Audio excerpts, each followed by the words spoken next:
ব্যক্তিগত আক্রোশ ও পরিকল্পিতভাবে বেগম খালেদা জিয়াকে তার স্বামীর স্মৃতি বিজড়িত ৪০ বছরের বাড়ি থেকে উচ্ছেদ করেছিলেন শেখ হাসিনা। ১৪ বছর পর সেই উচ্ছেদ অভিযানের ভিডিও ফুটেজে প্রমাণ মিলেছে তারা জবরদস্তি ধাক্কা মেরে আমাকে বাড়ি থেকে বের করেছে। সেই উচ্ছেদ অভিযানে ধারণ করা ভিডিওতে দেখা যাচ্ছে বেগম খালেদা জিয়া বাসার ভিতরে সোফায় বসে আছেন। তাকে বের হয়ে আসতে বলছেন উচ্ছেদে নেতৃত্বে দেয়া কর্মকর্তারা। না, নেতৃত্বে থাকা এক কর্মকর্তা বলছেন, যাও ওনাকে উঠিয়ে নিয়ে আসো। বেগম খালেদা জিয়ার বাড়ি, ওনার ক্যান্টনমেন্টের বাড়ি থেকে ওনাকে এক কাপড়ে বের করে জনগণের কাছে প্রকাশ্যে ক্ষমা প্রার্থী। সম্মানিত দর্শক, খুবই গুরুত্বপূর্ণ একটি ভিডিও আপনাদের মাঝে নিয়ে হাজির হয়েছে। দর্শক, ভিডিওটি কিন্তু অত্যন্ত গুরুত্বপূর্ণ। এই ভিডিওটা দেখলে আপনারা হৃদয়রকম অবাক করতে বাধ্য হবেন, কারণ এই ভিডিওতে অনেক চাঞ্চল্যকর তথ্য রয়েছে যা আপনারা ইতিমধ্যে দেখতে যাচ্ছেন। দর্শক, আওয়ামী লীগের নেতাকর্মীরা বিএনপির সাথে কি করেছিলেন এবং এই কাল রাত্রি খালেদার সাথে কি হচ্ছিল তা আপনাদের এই ভিডিওতে তুলে ধরেছি। দর্শক, দেরি না করে চলুন এই ভিডিওটি দেখে আসি। ব্যক্তিগত আক্রোশ ও পরিকল্পিতভাবে বেগম খালেদা জিয়াকে তার স্বামীর স্মৃতি বিজড়িত ৪০ বছরের বাড়ি থেকে উচ্ছেদ করেছিলেন শেখ হাসিনা। ২০১০ সালে আইন আদালতের দোহাই দিলেও পতনের আগে নিজেই স্বীকার করেছিলেন তার এই জেদ পূরণের কথা। ১৪ বছর পর সেই উচ্ছেদ অভিযানের ভিডিও ফুটেজে প্রমাণ মিলেছে চরম দুর্ব্যবহার ও অপমান করে বাড়ি থেকে বের করা হয়েছিল সাবেক সেনাপ্রধান ও রাষ্ট্রপতি পরিবারকে। মিরাজ হোসেন গাজীর বিশেষ রিপোর্ট। তারা জবরদস্তি ধাক্কা মেরে আমাকে বাড়ি থেকে বের করেছে। কার কাছে আমি বিচার চাই? সেদিন বেগম খালেদা জিয়ার কান্নায় কেঁদেছিলেন বিএনপির গুলশান কার্যালয়ে উপস্থিত দলের নেতাকর্মী সহ দেশের অগণিত মানুষ। কিভাবে রাষ্ট্রীয় সন্ত্রাসের মাধ্যমে আমাকে শহীদ জিয়ার স্মৃতি বিজড়িত বাড়ি থেকে উচ্ছেদ করা হয়েছে। একজন বিরোধী দলীয় নেত্রী, সাবেক ৩ বারের প্রধানমন্ত্রী, সাবেক রাষ্ট্রপতি ও সাবেক সেনাপ্রধানের সহধর্মিণী, তার এমন কান্নার পিছনের কথা জানেন না তরুণ প্রজন্মের অনেকেই। কি সেই অজানা কথা? আমি প্রায় ৪০ বছর ধরে এই বাড়িতে বাস করে আসছি। স্মৃতিময় বাড়ির সঙ্গে জোর করে ছিন্ন করা হলো আমার এতকালের সম্পর্ক। ১৩ নভেম্বর ২০১০ স্বামী জিয়াউর রহমানের স্মৃতি বিজড়িত ৪০ বছরের বাড়ি থেকে এক প্রকার টেনে হিঁচড়ে বের করে দেওয়ার বর্ণনা ছিল হৃদয় বিদারক। আজকে যেভাবে আমাকে অপমান করা হয়েছে, ঘরের দরজা ভেঙে আমার বেডরুমের দরজা ভেঙে রীতিমাত্র ট্রেনিং হিচড়ে তারা বের করেছে। আওয়ামী লীগ সরকারের পক্ষ থেকে সেদিন বেগম জিয়ার অভিযোগ অস্বীকার করে উল্টো তার বিরুদ্ধেই নানা অপবাদ ও অভিযোগ দেওয়া হয়।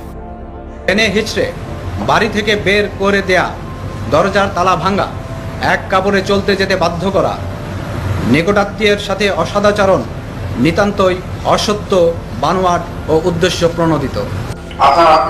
প্রায় ১৪ বছরের অপেক্ষার পর এবার জাতির সামনে সেই উচ্ছেদ অভিযানের অজানা কাহিনী। ২০১০ সালের সেই উচ্ছেদ অভিযানে ধারণ করা ভিডিওতে দেখা যাচ্ছে বেগম খালেদা জিয়া বাসার ভিতরে সোফায় বসে আছেন। তাকে বের হয়ে আসতে বলছেন উচ্ছেদে নেতৃত্বে দেয়া কর্মকর্তারা। আপনি সহযোগিতা করেন না ম্যাডাম, এই জন্য হয়তো বাধ্য হওয়া হচ্ছে।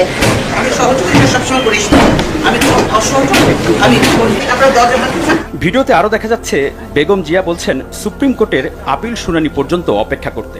আমরা বেশি কথা বলতেছি না, বিষয়টা নিতই না। না নিয়েছে তারা, এবং তারা রাইটলি আদেশ দিয়েছে, তারা 29 তারিখ ডেট দিয়েছে শুনানির জন্য। শুনানি পর্যন্ত তো আপনাদের অপেক্ষা করতেই হবে। মনে আছে গুলশান কার্যালয়ে বেগম খালেদা জিয়া বলেছিলেন তার সাথে চরম দুর্ব্যবহারের কথা, যে জোর করে ওনাকে উঠিয়ে নিয়ে আসেন, জোর করে দরকার হলে ওনাকে কোলে উঠিয়ে নিয়ে আসেন। অভিযানের সময় ধারণ করা সেই ভিডিওতে পরিষ্কার বোঝা যাচ্ছে উচ্ছেদ অভিযানে নেতৃত্বে থাকা এক কর্মকর্তা বলছেন, যাও ওনাকে উঠিয়ে নিয়ে আসো।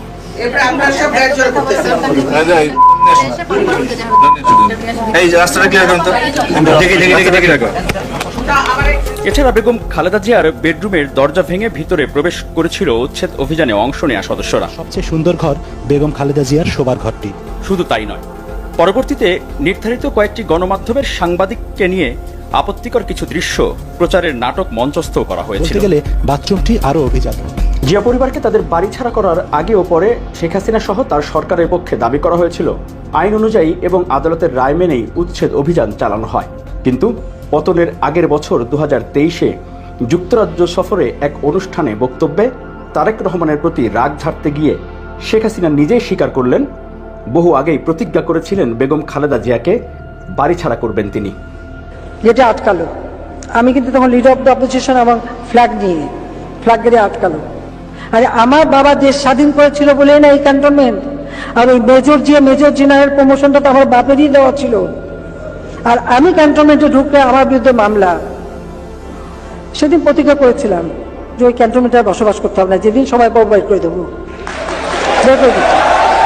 স্বামী জিয়াউর রহমানের স্মৃতি বিজড়িত 40 বছরের বাড়ি থেকে রাষ্ট্রীয় ক্ষমতার অপব্যবহার দ্বারা উচ্ছেদ হওয়ার পর বেগম খালেদা জিয়ার সেই অসহায়ত্ব আর কান্না হয়তো এই গণভবনের ভেতরে বসে দেখছিলেন আর উপভোগ করছিলেন সে সময়ের প্রধানমন্ত্রী শেখ হাসিনা। কিন্তু 14 বছরের মাথায় ছাত্র নাগরিকদের অভ্যুত্থানে জনরোষ থেকে রক্ষা পেতে এই গণভবন থেকে অর্থাৎ নিজের বাসভবন থেকেই শুধু পালিয়ে যাননি, দেশ ছেড়েই পালিয়ে যান শেখ হাসিনা।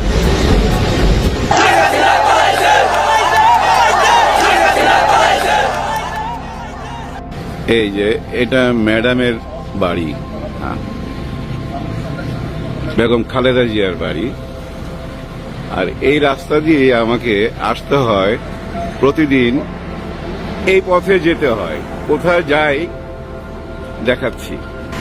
এই যে দেখেন এই জায়গাটায় ট্রাক দাঁড়ায় ছিল না, বালু ভর্তি ট্রাক, এইখান থেকে ওই মাথা পর্যন্ত ওনার বাড়ির মুখে যেন বের হতে না পারে। ওই যে বালু ভর্তি ট্রাকগুলো ওইখানে ছিল, আর আমার আসা হয় এই জায়গাটায়, এই পথে। হ্যাঁ, এই পথেই আমি আসি। আপনাদেরকে দেখালাম বেগম খালেদা জিয়ার বাড়ি। প্রতিদিনই আসা হয় এই পথে, প্রতিদিনই দেখি। 3 বারে প্রধানমন্ত্রীর বাসার সামনে দিয়ে যখন কেউ যায় নিশ্চয়ই তাকায়, তাই না? বারবার মনে পড়ে। তখন খুব মনে পড়তো, যাহারে উনি তো জেলে, মাত্র 2.5 কোটি টাকা মামলায়, 2.5 কোটি টাকার মামলায়। হো হো হো হো হো হো। আজকে কিছু কথা বলি, ম্যাডামকে নিয়ে কথা বলার ইচ্ছা হচ্ছে। আর বাসার সামনে দিয়ে আসতেছিলাম, মনে পড়তেছিল সেই বালু ভর্তি ট্রাকের কথা, অনেক দুর্ব্যবহার। আরে ওনার ক্যান্টনমেন্টের বাড়ি থেকে ওনাকে এক কাপড়ে বের করে দিয়েছেন, এক কাপড়ে। উনি কান্না করতেছিলেন এই কথাটা বলে। প্রিয় দর্শক, আপনারা তো সম্পূর্ণ ভিডিওটা দেখলেন। দর্শক, এই ভিডিও সম্বন্ধে মহামূল্যবান মতামত কমেন্ট বক্সে জানিয়ে যাবেন এবং আওয়ামী লীগের নেতাকর্মীরা বিএনপি দের চেয়ারপারসন বেগম খালেদা জিকে রাত্রে ঘর থেকে বের করে দেওয়ার ফুটেজটি আপনাদের মাঝে তুলে ধরেছি। দর্শক, আপনারা নিশ্চিত দেখে বুঝতে পেরেছেন এই ভিডিওর মাঝখানে এই ভিডিও কেমন লাগেছে। দর্শক, ভিডিওটা ভালো লাগলে লাইক কমেন্ট শেয়ার করে দেবেন, চ্যানেলটাকে সাবস্ক্রাইব করে দিয়ে পাশে থাকা বেল বাটনটি অন করে দেবেন যেন পরবর্তী ভিডিওগুলো আপনাদের মাঝে সবার আগে পৌঁছে। ভালো থাকবেন, সুস্থ থাকবেন, দেখা হবে পরবর্তী